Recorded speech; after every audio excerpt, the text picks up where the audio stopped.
श्री शिवाय नमस्तुभ्यं। श्री शिवाय नमस्तुभ्यं। श्री शिवाय नमस्तुभ्यं। सभी श्रोताओं के हृदय में बैठे परमात्मा को मेरा सादर प्रणाम। आज की कथा में हम सुनेंगे तारकासुर को ब्रह्मा जी का वरदान, हिमालय के घर सती का पार्वती रूप में अवतार, शंकर जी के रोष से कामदेव का भस्म होना तथा पार्वती जी की उग्र तपस्या। एक समय की बात है, ऋषियों ने पूछा, महाभाग सूत जी, दक्ष कुमारी सती जब अपने पिता दक्ष के यज्ञ में अग्नि प्रवेश करके अंतर्धान हो गई, तब पुनः कब और कहाँ प्रकट हुई? वे पुनः किस प्रकार मिली? सूत जी बोले, हे ब्राह्मणों, दक्ष कुमारी सती देवी जब अपने पिता के यज्ञ में अंतर्धान हो गई, तब अपनी शक्ति से बिछड़े हुए भगवान महेश्वर उत्तम तपस्या में संलग्न हो गए। वे लीला देह धारण करके भृंगी आदि नंदी के साथ हिमालय पर्वत पर रहने लगे। इसी समय नमूची के पुत्र तारकासुर ने बड़ी भारी तपस्या करके ब्रह्मा जी को संतुष्ट किया। ब्रह्मा जी उस पर प्रसन्न हुए और उस दुरात्मा को इच्छा अनुसार वर देने के लिए उद्यत होकर बोले, तुम कोई वर मांगो। ब्रह्मा जी की यह बात सुनकर तारकासुर बोला, प्रभो, यदि आप मुझ पर प्रसन्न हैं तो मुझे अजर अमर और अजय बना दीजिए। ब्रह्मा जी ने कहा, तुम अमर कैसे हो सकते हो? जो इस संसार में जन्म ले चुका है उसकी मृत्यु अटल है। तारकासुर बोला, तब मुझे अजय बना दीजिए। ब्रह्मा जी ने कहा, दैत्यराज, तू अजय होगा, इसमें संशय नहीं है, परंतु एक बालक को छोड़कर अन्य सब से ही तेरी अजयता रहेगी। इस प्रकार वरदान पाकर तारकासुर बड़ा बलवान हो गया। उस समय देवता लोग राजा मुचुकुंद का सहारा लेकर तारकासुर के साथ युद्ध करते और विजयी होते थे। मुचुकुंद के ही बल से देवताओं ने विजय प्राप्त की। तब उन्होंने सोचा, इन दिनों हमें निरंतर युद्ध करना पड़ता है। ऐसे समय में हमारा क्या कर्तव्य है, अथवा भवितव्यता ही ऐसी है। ऐसा विचार कर ही रहे थे कि ब्रह्मा जी के लोक में गई। उनके सामने खड़े होकर स्तुति करने लगे। भगवान की स्तुति ध्यान से सुने। महाभाग प्रभो, आप दैत्यपतियों से हमारी रक्षा करें। उसी समय आकाशवाणी हुई, देवताओं, तुम जितनी जल्दी हो सके मेरी आज्ञा का यथावत पालन करो। भगवान शिव के जब कोई महाबली पुत्र उत्पन्न होगा, तब वही पुनः युद्ध में तारकासुर का वध करेगा, इसमें संशय नहीं। सबकी हृदय गुफा में निवास करने वाले भगवान शंकर जिस किसी उपाय से पत्नी का पाणी ग्रहण करे, वह तुम्हें करना चाहिए। इसके लिए महान प्रयत्न करो, यह वचन अन्यथा न होने पावे। यह आकाशवाणी सुनकर देवताओं को बड़ा आश्चर्य हुआ। वे सब बृहस्पति जी को आगे करके हिमालय पर्वत पर आए और इस प्रकार कहने लगे, महाभाग हिमालय, तुम समस्त पर्वतों के स्वामी हो। यक्ष और गंधर्व तुम्हारा सेवन करते हैं। हम तुमसे कुछ निवेदन करेंगे। हम सब देवताओं की बात तुम्हें माननी चाहिए। लोमस जी कहते हैं, देवताओं के इस प्रकार प्रार्थना करने पर पर्वत श्रेष्ठ हिमालय हंसकर बोले, एक तो मैं अचल हूं, यानी मैं कहीं चल नहीं सकता, चल फिर भी नहीं सकता, दूसरे मेरी पांखें काटे गई हैं, अतः उड़ भी नहीं सकता। ऐसी दशा में मैं आप लोगों के किस काम आ सकता हूँ? देवताओं, यदि तारकासुर के संहार में मेरी सहायता आवश्यक है, तो मैं पूछता हूँ, किस उपाय से आप लोग तारकासुर का वध करना चाहते हैं? वह शीघ्र बतलावें, क्योंकि वह कार्य तो मेरा खुद का होगा। तब देवताओं ने आकाशवाणी द्वारा कही हुई यह सब बातें कह सुनाई। सुनकर हिमवान ने कहा, जब शिवजी के बुद्धिमान पुत्र द्वारा ही तारकासुर का वध होने वाला है, तब देवताओं के सब कार्य शुभ हों। आकाशवाणी की कही हुई यह बात सच निकले, इसके लिए आप लोगों को विशेष यत्न करना चाहिए। देवता बोले, गिरिराज, आप देवताओं का कार्य सिद्ध करने के उद्देश्य से भगवान शंकर के विवाह के लिए स्वयं ही एक कन्या उत्पन्न करें। तब हिमवान ने अपनी पत्नी से कहा, सुमुखी, तुम्हें एक श्रेष्ठ कन्या उत्पन्न करनी चाहिए।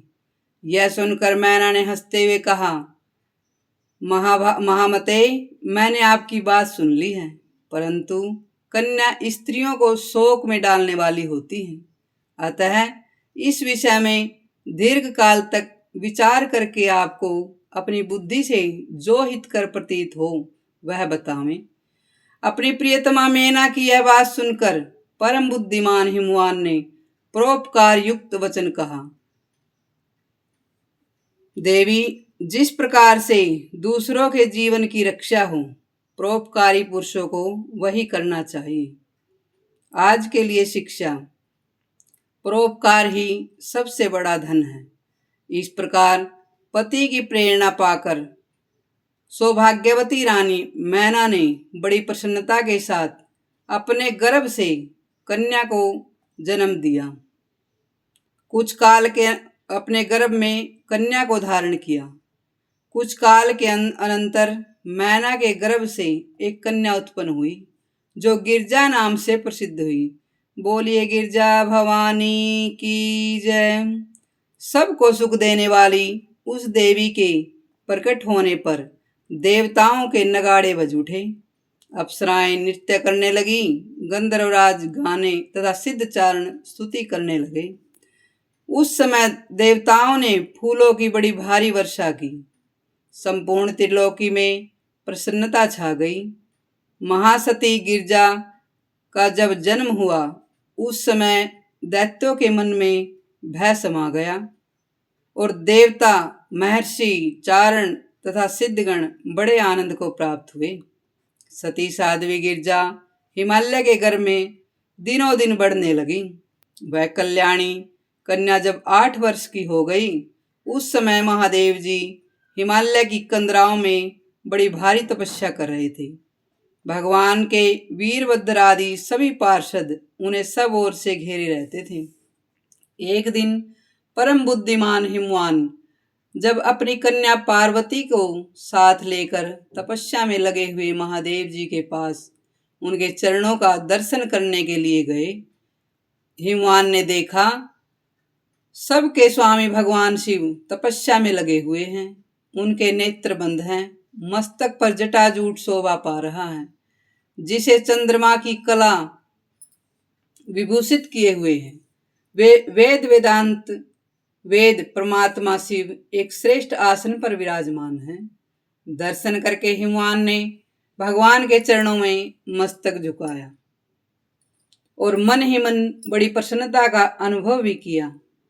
हिमाचल बड़े धैर्यवान एवं उत्कृष्ट प्राणियों के आश्रय हैं। वाणी का रहस्य समझने वाले विद्वानों में उनका स्थान बहुत ऊंचा है। उन्होंने संपूर्ण विश्व एकमात्र मंगल करने वाले भगवान शिव से इस प्रकार वार्तालाप किया, महादेव, मैं आपके प्रसाद से बड़ा सौभाग्यशाली हूँ। देवेश्वर, आप मुझे इस कन्या के साथ प्रतिदिन अपने दर्शन के लिए आने की आज्ञा दें। यह सुनकर देवादिदेव महेश्वर ने कहा, पर्वतराज, इस कुमारी कन्या को घर में छोड़कर ही आप प्रतिदिन मेरे दर्शन के लिए आ सकते हैं, अन्यथा मेरा दर्शन नहीं होगा। तब हिमाचल ने मस्तक झुकाकर पुनः महादेव जी से कहा, भगवान, क्या कारण है कि मुझे इस कन्या के साथ यहाँ नहीं आना चाहिए? भगवान शंकर ने हंसते हुए उत्तर दिया, यह कुमारी सुंदर कटी भाग से शोभित पतले अंग वाली तथा मृदु वचन बोलने वाली है। अतः मैं तुम्हें बार बार मना करता हूं कि इस कन्या को मेरे समीप न ले आना। भगवान शंकर का यह निष्ठुर वचन सुनकर गौरांगी पार्वती तपस्वी शिव से इस प्रकार बोली, शंभो, आप तप शक्ति से संपन्न हैं और बड़ी भारी तपस्या करने में लगे हैं।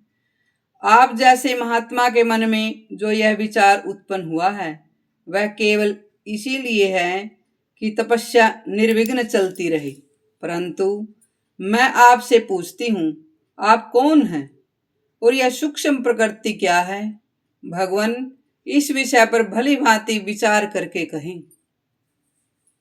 महादेव जी बोले, सुंदरी, मैं उत्तम तपस्या के द्वारा ही प्रकृति का नाश करता हूँ।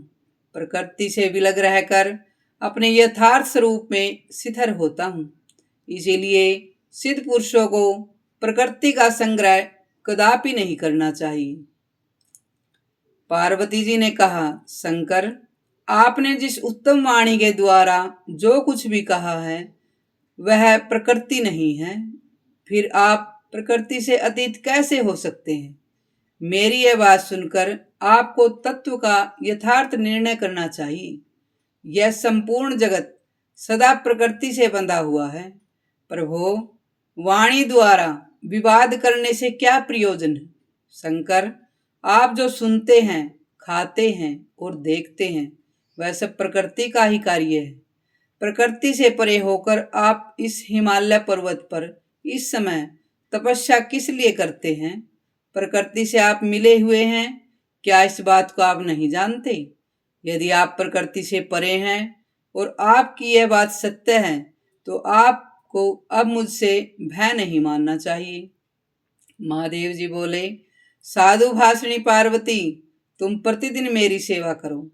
अब वे प्रतिदिन पार्वती के साथ उनका दर्शन करने लगे। इस प्रकार भगवान शिव की उपासना करते हुए पुत्री और पिता का कुछ समय व्यतीत हो गया। तब पार्वती जी के लिए देवताओं के मन में बड़ी चिंता हुई और वे सोचने लगे, भगवान महेश्वर गिरजा का पाणी ग्रहण कैसे करेंगे? तब उन्होंने कामदेव का आह्वान किया। आह्वान करते ही इंद्र का कार्य सिद्ध करने वाला कामदेव अपनी पत्नी रति और सखा बसंत के साथ आया और देव सभा में देवराज के सम्मुख उपस्थित हो गर्वयुक्त वचन से बोला, सचिपते, शीघ्र आज्ञा दीजिए। आज मैं आपका कौन सा कार्य सिद्ध करूं? मेरा स्मरण मात्र करने से कितने ही तपस्वी अपनी मर्यादा से भ्रष्ट हो जाते हैं।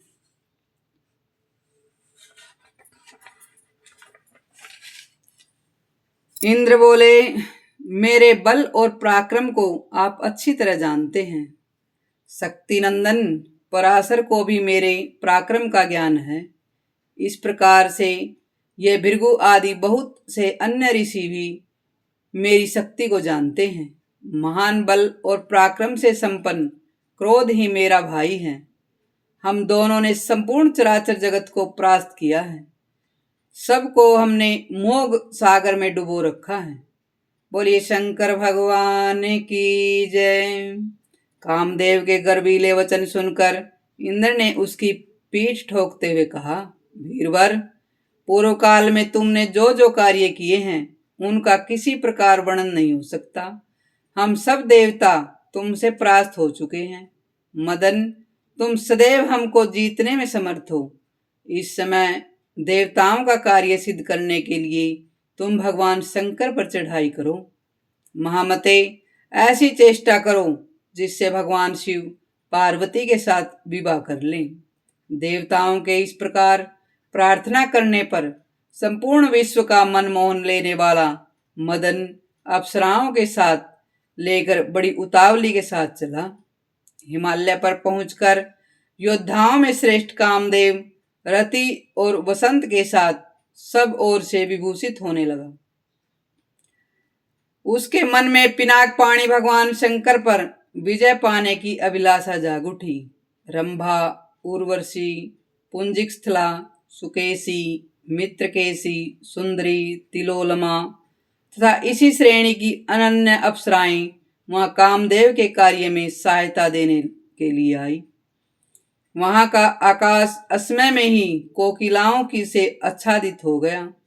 अशोक, चंपा, आम, जूही, कदम, नीम, चिरौंजी, कटहल, अमलतास, चमेली, अंगूर की लताएं और अनेक प्रकार के नाग केसर के वृक्ष हरे भरे एवं फल से लदे हुए दिखाई देने लगे। इसी समय धनुर्धर कामदेव ने देवदारू वृक्ष की छाया में बैठकर अपने धनुष पर 5 बाण चढ़ाए। भगवान शंकर की ओर दृष्टिपात किया। वे उत्तम आसन पर विराजमान हो तपस्या में संलग्न थे। उनके जटाजूट में गंगा जी विराजमान थी और चंद्रमा की कला उनके मस्तक की शोभा बढ़ा रही थी। उनके श्रीअंगों में कांति कपूर के समान गौर थी। तपस्या में तत्पर हो रुद्राक्ष माला और विभूति से विभूषित होकर वे बड़ी शोभा पा रहे थे।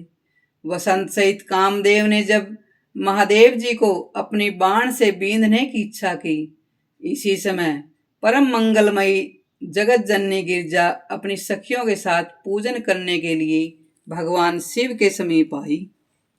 वे चंद्रमा की किरणों के समान मनोहर थी। उन्होंने भगवान नीलकंठ के कंठ में धतूरे के फूलों की माला पहना दी और सुंदर बदनार रविंद से सुशोभित त्रिनेत्रधारी भगवान शिव की शोभा निहारने लगी। इसी बीच में बसंत की सहायता पाने वाले कामदेव ने सम्मोहन नाम का बाण महेश्वर की ओर बींध डाला। बाण का आघात लगने पर शंकर जी ने धीरे से नेत्र खोलकर पार्वती जी की ओर देखा, जो संपूर्ण मंगलों को भी मंगलमय बनाने वाली एकमात्र देवी हैं। लोक पावनी गिरजानंदिनी की ओर दृष्टि डालते ही कामदेव ने उन्हें व्याकुल कर दिया। वे पार्वती जी के दर्शन मात्र से मोहित हो गई। फिर सहसा अपनी स्थिति का ध्यान करते ही भगवान शिव के नेत्र आश्चर्य से खिल उठे। उन्होंने मन ही मन खेद प्रकट करते हुए कहा, मैं स्वतंत्र हूँ, निर्विकार हूँ, तो भी आज इस पार्वती के दर्शन से मोहित क्यों हो गया? कहाँ से, किससे और किसने यह अप्रिय कार्य किया? तदंतर शंकर जी ने सब दिशाओं की ओर दृष्टि दौड़ाई। उसी समय दक्षिण दिशा में कामदेव दिखलाई दिया, जो हाथ में धनुष लेकर भगवान सदाशिव पर प्रहार करने के लिए उद्यत था। उसने चढ़े हुए धनुष को खींचकर मंडलाकार कर रखा था और पुनः बाण संधान करके मदरांत तक शिव को भेदना ही चाहता था। तदंतर भगवान महेश्वर की रोषपूर्ण दृष्टि उसके ऊपर पड़ी। भगवान शिव ने तीसरा नेत्र खोल दिया और देखा। देखते ही मदन की आग की उठती हुई लपटों में गिर गया। उससे भस्म होते हुए सब देवताओं में बड़ा हाहाकार मचा। देवता बोले, देव देव महादेव, आप देवताओं को वर दीजिए। हमने ही गिरिराज नंदिनी पार्वती की सहायता के लिए कामदेव को यहाँ भेजा था। उसका कोई अपराध नहीं है। आपने महातेजस्वी कामदेव को व्यर्थ में ही दग्ध कर दिया। विश्व के एकमात्र बंधु भगवान शिव हैं। आपको अपने उत्कृष्ट तेज से इस समय देवताओं का कार्य सिद्ध करना चाहिए। शंभो, आपके द्वारा इस पार्वती के गर्भ से जो पुत्र उत्पन्न होगा, उसी से हमारा सब कार्य सिद्ध होगा। महादेव, तारकासुर ने हम सब देवताओं को बहुत सताया है।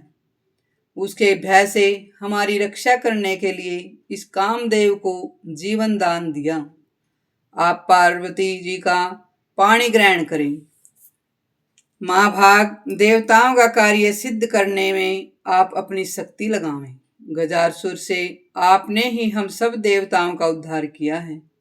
कालकूट विष से भी आप ही ने हमारी रक्षा की है। भगवान, यह कामदेव देवताओं का कार्य सिद्ध करने के लिए आया था। यह हमारे उपकार में संलग्न रहा, अतः आपको इसकी रक्षा करनी चाहिए। तब भगवान महेश्वर ने देवताओं से रुष्ट होकर कहा, देवगण, तुम सबको कामना रहित होना चाहिए। इंद्रादि देवता जब जब कामदेव को आगे रखकर चले तब तब अपनी मर्यादा से भ्रष्ट हुए हैं, दुख में पड़े हैं और दीनता के भागी हुए हैं। अतः मैंने सबकी शांति के लिए कामदेव को जलाया है। तुम सब देवता, असुर आदि दूसरे प्राणी भी अब निर्भय होकर तपस्या में संलग्न हो जाओ। आज संपूर्ण जगत को मैंने कामदेव से शून्य कर दिया है। देवताओं, यह पापी काम दुख की जड़ है, अतः आज मैं इसे जीवन दान नहीं दूंगा। तुम अवसर की प्रतीक्षा करो। भगवान शिव के ऐसा कहने पर महर्षियों ने उनसे कहा, शंभो, आपने जो कुछ कहा है हम सब हमारे लिए परम कल्याणकारी है, किंतु देवेश्वर, हम भी कुछ आपसे निवेदन करना चाहते हैं, उसे ध्यान से सुने। जिस प्रकार इस संसार की सृष्टि हुई है उसके अनुसार संकल्प रूप काम ही इसका अधिष्ठान है। काम के बिना यह सृष्टि कैसे होगी? यह विश्व काम्य है। इससे ऊपर उठे हुए आप परमेश्वर ही निष्काम है। इतना कहकर मुनि, सिद्ध और चारणों ने भगवान सदाशिव की स्तुति और वंदना की। तदंतर वे वहां से शीघ्र ही अंतर्धान हो गए। कामदेव को जलाकर महादेव जी अदृश्य हो गए। उस समय पार्वती जी वहां रति की को रोती हुई देखकर बोली, सखी, तुम शोक न करो, मैं कामदेव को जीवन दिलवाऊंगी। पार्वती जी के इस प्रकार आश्वासन देने पर पतिव्रता रति ने पति को पुनः प्राप्त करने के लिए बड़ी भारी तपस्या आरंभ की। तदंतर पार्वती भी वहीं रहकर तपस्या में लग गई। उस समय माता पिता ने उन्हें रोकते हुए कहा, बेटी, अभी तू बालिका है, शीघ्र ही घर चल, तू तपस्या का श्रम उठाने योग्य नहीं है। पार्वती बोली, माता और पिताजी, मैं घर नहीं चलूंगी, आप मेरी प्रतिज्ञा सुने। मैं उत्तम तपस्या के द्वारा भगवान शंकर को पुनः यहीं बुलाकर उनका वर्ण कर लूंगी। यों कहकर मनस्विनी पार्वती एकाग्रचित्त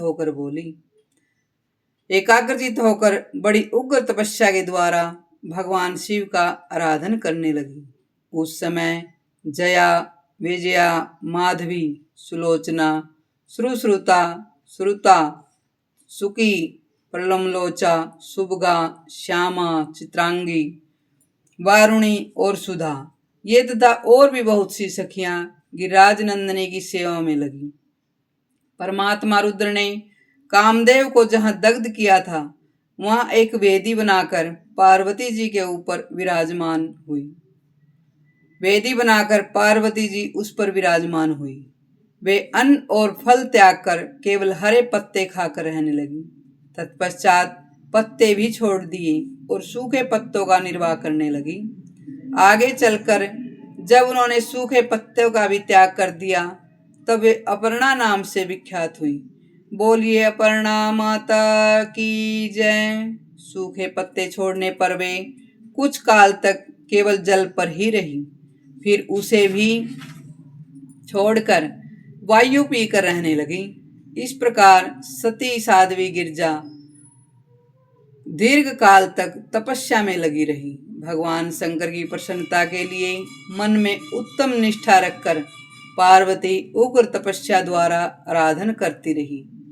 पार्वती के उस महान तप से संपूर्ण चराचर जगत संतप्त होने लगा। तब देवता और असुर सब मिलकर ब्रह्मा जी की शरण में गए। देवता बोले, भगवान, आपने ही इस संपूर्ण चराचर जगत की सृष्टि की है, हम सब देवताओं की रक्षा करने योग्य आप ही हैं। देवताओं की यह बात सुनकर ब्रह्मा जी ने मन ही मन चिंतन किया और चिंतन से उसे यह ज्ञात हुआ कि पार्वती जी की तपस्या से बड़ी अद्भुत दावाग्नि प्रकट हुई है। यह जानकर ब्रह्मा जी बड़ी शीघ्रता से परम अद्भुत क्षीर सागर के तट पर गई। वहां उन्होंने अति शोभायमान शेष शैया पर सोए हुए भगवान विष्णु का दर्शन किया। लक्ष्मी जी उनके चरणों में निरंतर सेवा कर रही थी। गरुड़ जी कुछ दूरी पर मस्तक झुकाए हुए और हाथ जोड़े उनकी सेवा में खड़े थे। श्री, कांति, तुष्टि, रीति, दया आदि देवियां भी भगवान की सेवा में संलग्न थी। 9 शक्तियों से संपन्न भगवान विष्णु अपने पार्षदों से घिरे हुए थे। कुमुद, कुमुदवान, सनक, सनंदन, महाभाग, सनातन, पुरुषोक्त, विजय, अर्जित, जयंत, जयतसेन, परम कांतिमान, जय सनत कुमार, उत्तम तपस्वी, नारद, तुम्बरु, महाशंख, पांचजन्य, कौमोद की गदा, सुदर्शन चक्र तथा परम अद्भुत सारंग नामक धनुष, ये सब वहां ब्रह्मा जी को मूर्तिमान दिखाई दिए। सब देवताओं ने परम परमात्मा भगवान विष्णु के समीप जाकर उनसे प्रार्थना पूर्वक कहा, महाविष्णु, हम पार्वती जी के अत्यंत उग्र तपस्या से जल रहे हैं और संतप्त होकर आपकी शरण में आए हैं। आप हमारी रक्षा करें, रक्षा करें। तब शेषनाग की सैया पर बैठे हुए परमेश्वर श्री हरि इस प्रकार बोले, देवताओं, आज तुम लोगों को साथ लेकर परमेश्वर महादेव जी के पास चलता हूँ। हम सब लोग मिलकर उनसे प्रार्थना करें कि पार्वती जी के साथ विवाह करने को उद्यत हों। भगवान शिव पुराण पुरुष हैं, सबके ईश्वर हैं। वे सबके लिए वर्णीय अथवा सेव्य हैं, उत्तम स्वरूप की पराकाष्ठा हैं। वे ही परात्पर परमात्मा हैं। इस समय वे तपस्या में संलग्न हैं। हम सबको उनकी सेवा में चलना चाहिए। बोलिए शंकर भगवान की जय। आज की कथा से हमें यह शिक्षा प्राप्त होती है कि तपस्या में कितना बल है, जिससे कि देवताओं को भी जलन होने लगती है।